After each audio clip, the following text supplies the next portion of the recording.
Satu, dua, tiga. Gue Vali dan gue baru belajar SAP.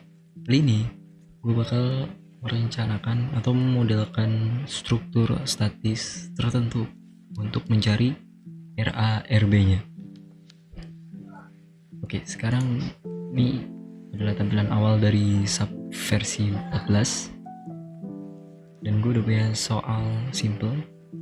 Di sini ada dua tumpuan, sendi dan roll, dimana jumlah gayanya adalah 3 gaya, yang berarti menandakan bahwa struktur ini adalah struktur statis tertentu. Langsung aja kita coba modelkan. Jadi kita new model dulu.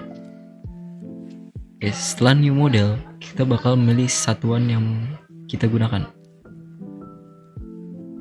Kalau kita lihat di sini, satuan yang digunakan adalah Newton per meter. Newton dan meter. Maka kita bakal ini Newton meter Celsius. Oke. Nah, karena strukturnya adalah beam, maka kita pilih aja yang beam. Di sini buka window beam ya, dan ada dua cara yang bisa kita gunakan untuk merencanakan permodelan beam ini. Yang pertama adalah dengan kita tentukan jumlah span yang ada di struktur kita dan panjang spannya. Tapi kalau kita menggunakan ini, maka setiap span akan mempunyai panjang yang sama. Di sini misalnya gue kasih 3 span, 5 panjangnya per span. Maka jumlah batangnya atau total panjang batang keseluruhan adalah 15 meter. Kalau kita lihat punya kita di sini, per spannya mempunyai panjang yang berbeda-beda. Ada 1, 2, 2 dan 1. Maka kita bakal pakai use custom grid spacing and locate origin di sini. Lalu kita edit grid. Di sini untuk merencanakan gridnya, kita bakal ubah yang X grid saja. Maka di sini kalau kita hitung, kita punya 5 titik grid. Nah, harus kita buat A, C, D, E, B. Kita bakal samain aja biar pusing. Di sini A, di sini C,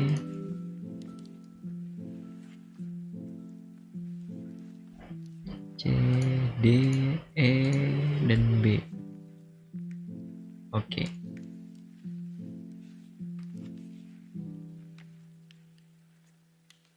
Koordinat A 0, koordinat C adalah 1, koordinat D bukan 2 tapi 3, karena kita harus menghitung dari titik 0, yaitu di grid A. Maka jarak A ke D itu adalah 3. Jadi kita masukkan di sini koordinatnya 3. Terusnya E berarti 5 dan B adalah 6. Oke. Sini bubble size-nya gue kasih 1 biar tulisannya tidak terlalu besar. Oke, setelah kita okekan juga. Nah, di sini kita close aja dulu tampilan yang 3D. Terlalu besar. Karena kan kita memilih di new modelnya adalah beam, maka dia akan otomatis memasukkan persendian dan frame-frame-nya. Ini karena kadang kita dari awal bakal delete, gue kasih tahu caranya. Kalau misalkan kita dari menu blank, karena kadang kita pilih yang beam, dia sudah otomatis. Oke, dari blank apa-apa ini kita bakal buat frame-nya terlebih dahulu. Kita klik di sini, draw frame. Oke. Kita klik kiri, grid yang udah kita buat. Untuk mengcancelnya kita bisa klik exit. Tapi kalau kita sedang menggambar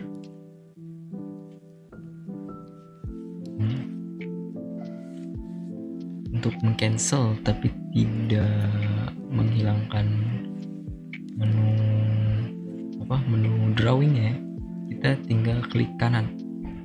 Nah, agar kita bisa langsung membuat frame lagi, tidak perlu klik draw frame. Kalau sudah exit, ya di sini kita sudah buat menu frame. Kita sudah buat frame yang maksudnya. Terus selanjutnya kita kasih tumpuannya. Di sini ada A sama B doang. Caranya adalah kita select si A-nya, kita drag kiri atau kanan, dia sama saja.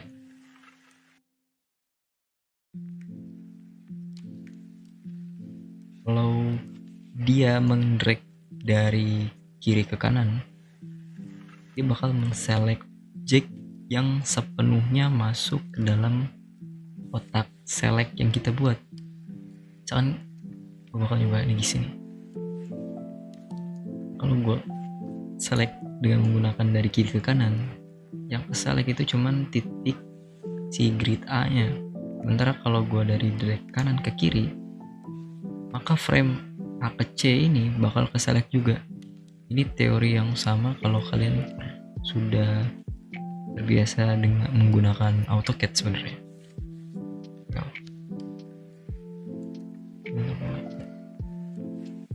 Kita klik grid A nya, lalu kita assign di sini, kita join dan restrain.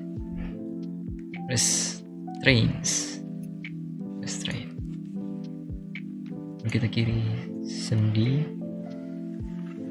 dan oke.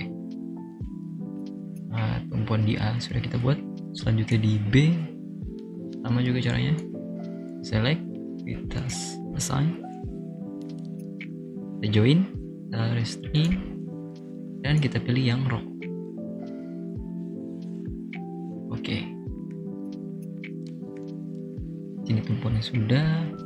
Selanjutnya kita masukin gaya-gaya yang bekerja di struktur tersebut. Yang pertama kita bakal masukin gaya terpusat.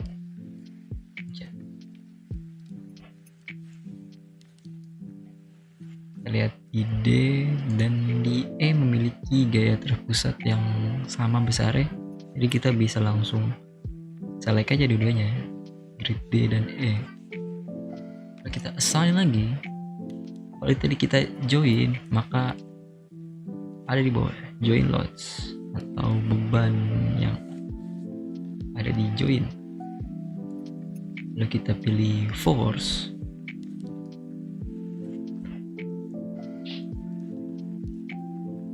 dan kita tentukan bebannya adalah 20 hadap sumbu Z, maka dia akan bebannya dari atas ke bawah, ya kan. Perlu diingat bahwa tampilan ini bukan tampilan XY tapi XZ, karena permodelannya adalah tetap permodelan 3 dimensi yang diambil 2D-nya dari samping. Oke, kita masukin bebannya Z20, tapi karena dia selaras dengan sumbu Z, karena bebannya ke bawah, maka kita kasih minus di sini. Dan karena belum ada beban yang pernah kita tambahkan, maka option di sini replace to existing load bisa, add to existing load juga bisa.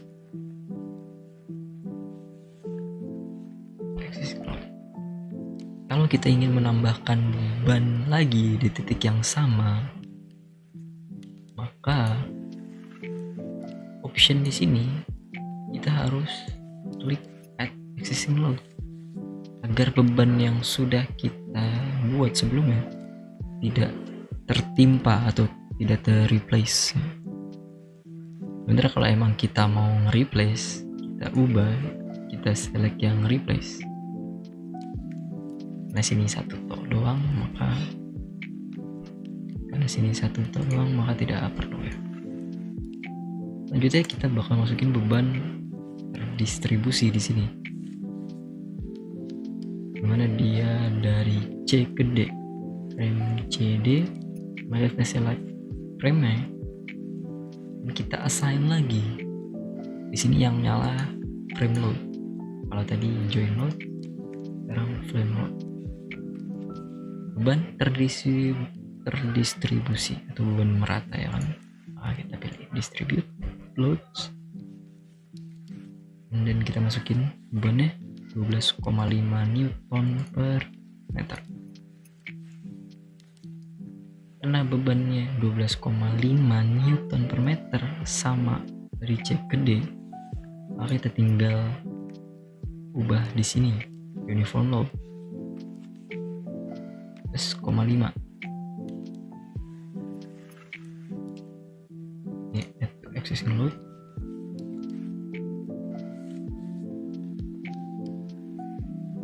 Uniform load di sini maka dia akan terdistribusi secara menyeluruh 12,5 per meternya.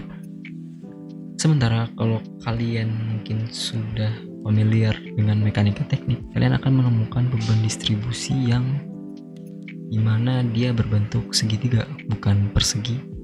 Ada juga yang bentuk trapesium, atau juga bentuknya tidak beraturan, atau di setiap meternya dia bakal mempunyai beban-beban yang berbeda-beda. Maka jika seperti itu, maka kita harus membuatnya di sini, di trapezoid load. Kita bakal mengatur distance-nya berapa jauh. Di distance tersebut load yang ada itu berapa meter, berapa newton per meter. Tapi ini nanti saja. Nah kita masih permulaan ya kan.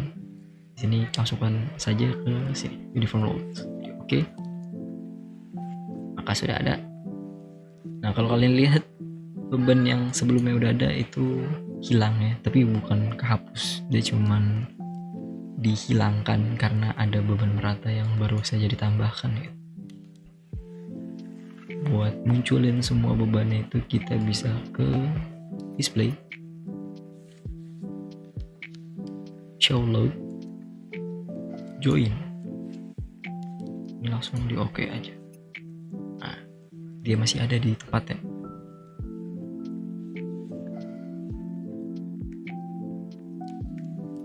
Oke, parabolanya sudah ada.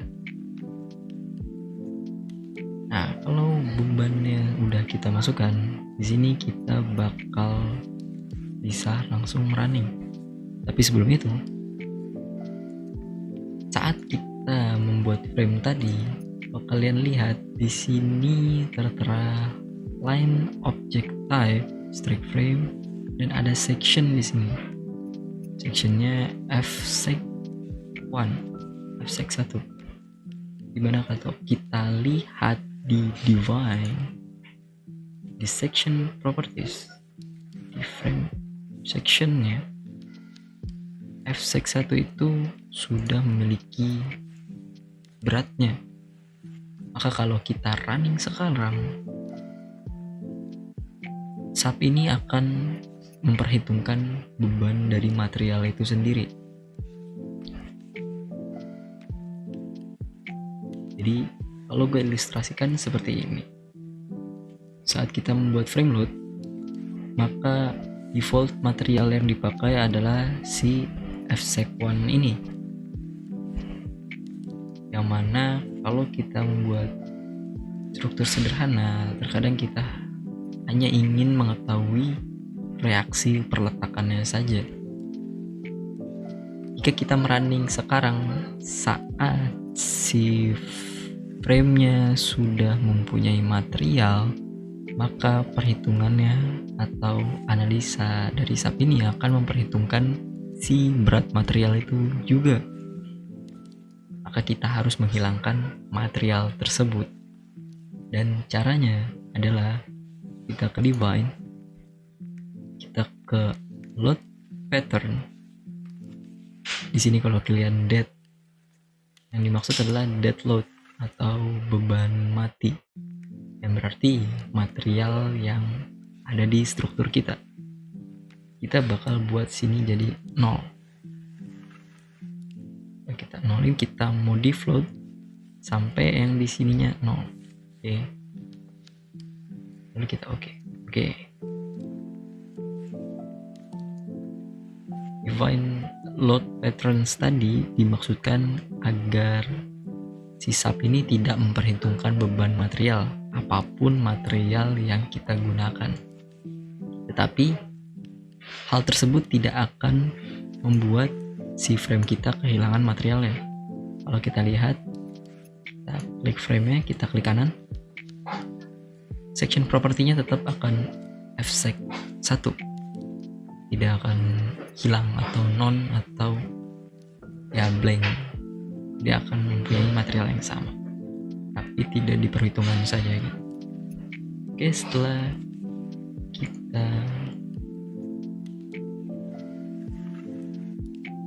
nolkan beban matinya ya, dan kita sudah membuat perubahan ya, kita bisa langsung running saja. Nah, di menu run di sini analyze atau F5. Di menu run di sini ada dead, linear static, dan modal. Modal di sini kita tidak perlu di run karena modal ini adalah beban gempa yang diperhitungkan. Kita tidak perlu memperhitungkan ini dulu untuk saat ini. Maka kita do not run, kita run yang dead case aja. Lalu kita run now.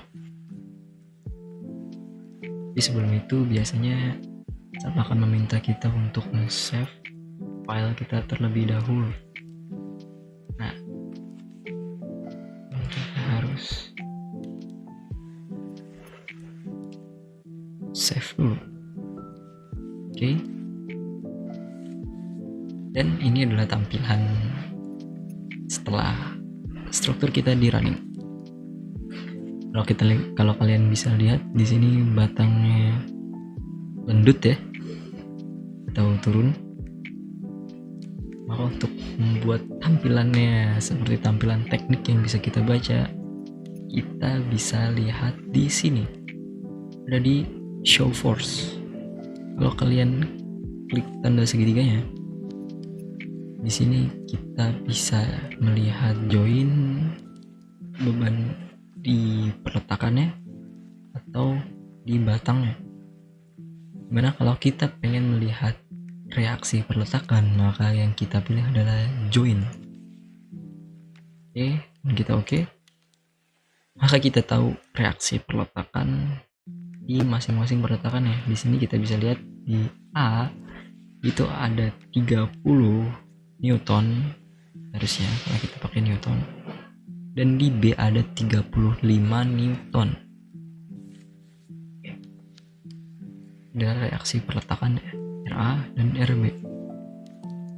Dan kalau kita pengen lihat gaya yang bereaksi di batangnya, maka kita pilih yang frame. Di sini kalau kita pengen lihat momen ya, maka kita lihat momen 3/3 dan kita show value on diagram. Oke. Dan kita bisa lihat di sini gaya momennya yang bekerja di batang.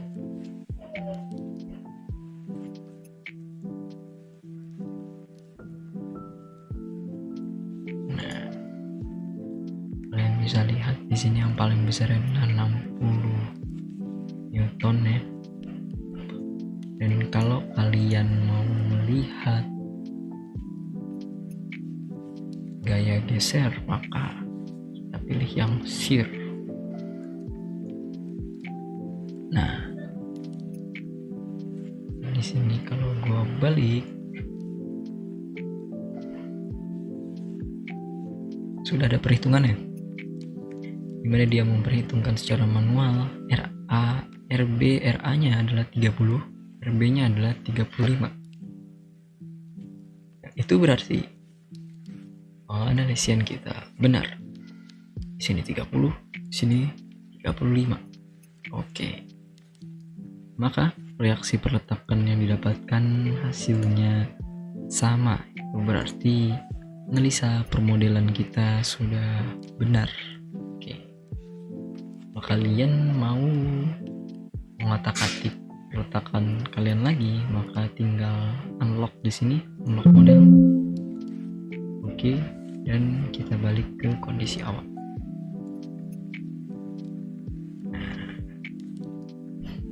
Oke, sekian mungkin dari gua. Ini adalah permodelan sederhana ya. Mungkin nanti selanjutnya kita bakal mencoba untuk memodelkan yang agak rumit. Kita akan belajar untuk memodelkan struktur terlebih dahulu sebelum kita bakal masuk ke permodelan materialnya. Oke, sekian.